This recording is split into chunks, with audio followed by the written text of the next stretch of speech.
Alejandro Muñante nos acompaña en estos momentos en señal en vivo en Canal N, él es de Renovación Popular y congresista, ¿cómo está? ¿Cómo está, Jimmy? ¿Cómo le va? Bueno, Aquí. en primer lugar, estos chats, ¿no? Sí. ¿Qué es lo primero que le ha parecido? Porque hay varios temas, como mencionaba, ¿no? Bellido, Cerrón, Dina Boluarte, participación de algunos congresistas. ¿Qué es lo más importante? Mira, nos parece sumamente preocupante. Esto realmente es insólito, ¿no? Porque, a ver, ¿qué hace el señor Bellido, el premier de todos los peruanos? ¿No?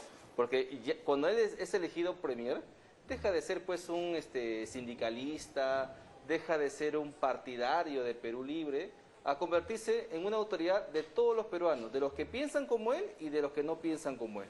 Sin embargo, ahí estaba, presente en este chat, asusando a sus parlamentarios, ¿no? al oficialismo, a pedirle la renuncia al señor Maurtua. Es decir, los está utilizando como carne de cañón para que hagan algo que él es incapaz de hacer. Porque ¿quién es el jefe de ese gabinete?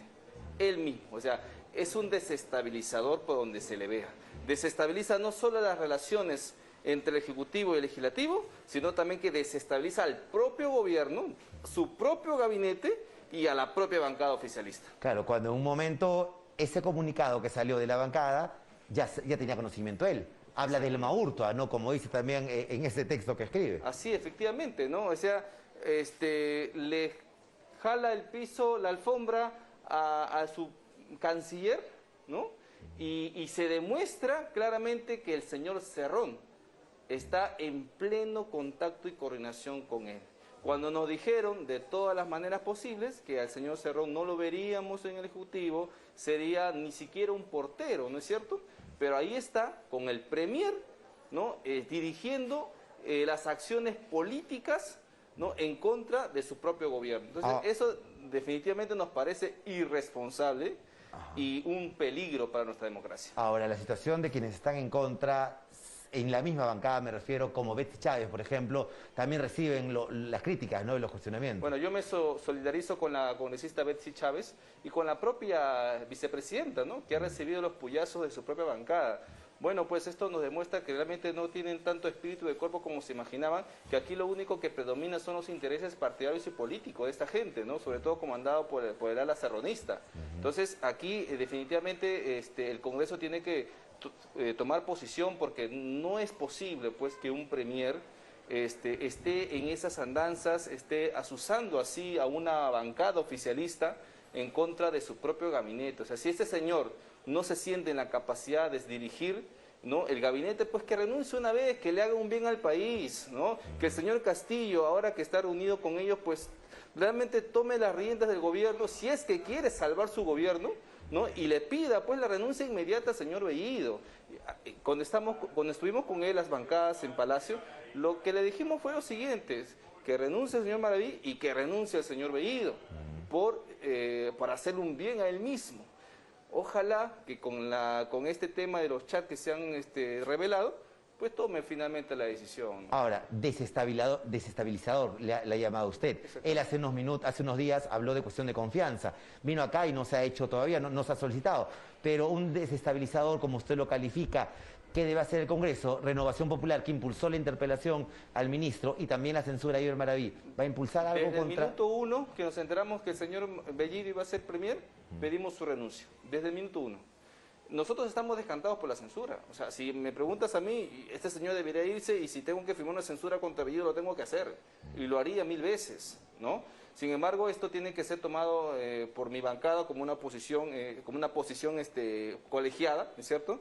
Y tendría pues que tener el respaldo también de otras bancadas, ¿no es cierto? Pero antes de llegar a esa situación tan crítica, porque sería definitivamente una crisis total de gabinete y por ende, como se dice, una vale de plata el Congreso, o sea, sería que el Congreso asuma un pasivo. O sea, esto es lo lamentable, ¿no? Que el Congreso, enmendándole la plana al Ejecutivo, tenga que asumir un pasivo. Eso no puede ser, pues, en una democracia como la nuestra. Aquí el que tiene que tener toda la responsabilidad de cambiar esta situación es el señor Presidente de la República. Correcto, quien escucha y diga, digamos, pero son conversaciones de bancada. Son conversaciones de partido, el señor Cerrón tiene el derecho, porque es el secretario o el presidente del partido. Hasta ahí todo bien. Y hasta ahí. Y digamos, las estrategias y demás, ¿son estrategias? Podrían pensar un sector del público. ¿Qué le diría? No, o sea, tienen todo el derecho de tener un chat de estrategias políticas con su líder, ¿no es cierto, señor Cerrón? Pero lo que no tienen derecho es que esté ahí el señor Premier, ¿no?, que es de todos los peruanos, asusando a sus propios partidarios a que piden la renuncia de uno de los integrantes de su propio gabinete. O sea, estamos mal. Pues. Correcto, se ha convocado a Consejo Directivo el día lunes. ¿Se va a analizar esta situación? Vamos a ver qué se hace. Lo que tendría, en todo caso, si es que es un análisis coyuntural político, tendría que reunirse la Junta de Portavoces. Tal vez durante el día de hoy se convoque a Junta de Portavoces también. Vamos a ver qué sucede. Este llamado, que ha sido firmado por 5 autoridades integrantes del Consejo de Estado, pidiéndole al presidente de la República una reunión de urgencia. El documento Gino, tal vez ya lo hemos presentado hace instantes. ¿Qué le parece? ¿Qué situación ante este llamado de las autoridades peruanas al presidente? Es natural, ¿no es cierto?, que las autoridades peruanas se preocupen por lo que está sucediendo, ¿no? O sea, estamos entrando en un clima de confrontación demasiado agudo.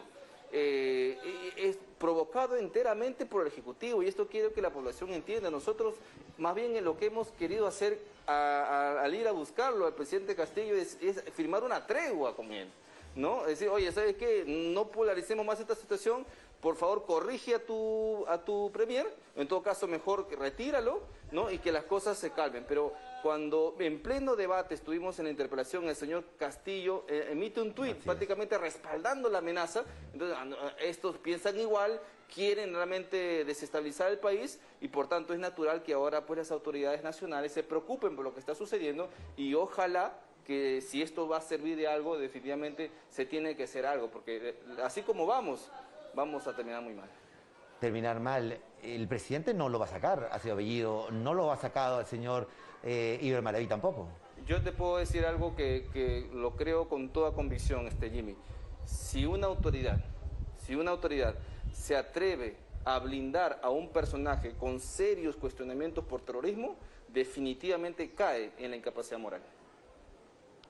¿Eso qué significa?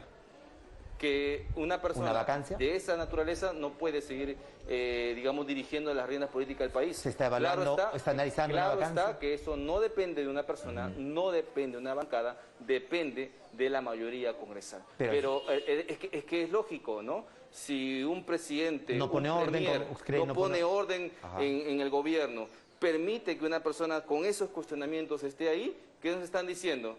De que ellos pues van a avalar todo lo que suceda, y que el país, pues lo menos que les importa es la estabilidad del país. Cuando usted dice, para terminar, que esto va a acabar mal, ¿qué significa? Va a acabar mal sobre todo para la población, o sea, para los más pobres, porque esto va a ahuyentar las inversiones, va a generar crisis política, la economía no se va a reactivar, y finalmente el poblador de a pie es lo que va a sufrir las consecuencias. Que finalmente a quien defendía el presidente Castillo, porque ingresó de esta manera, ¿no?, el país. Bueno, muchas gracias. Esperemos que la situación mejore. Gracias, congresista. Todos esperamos que sí, de verdad. Gracias, congresista Alejandro Muñante. Consejo Directivo se reúne el día lunes entonces para ver varias cosas, y sin duda esto podría ser analizado, si no antes a través de Junta de Portavoces.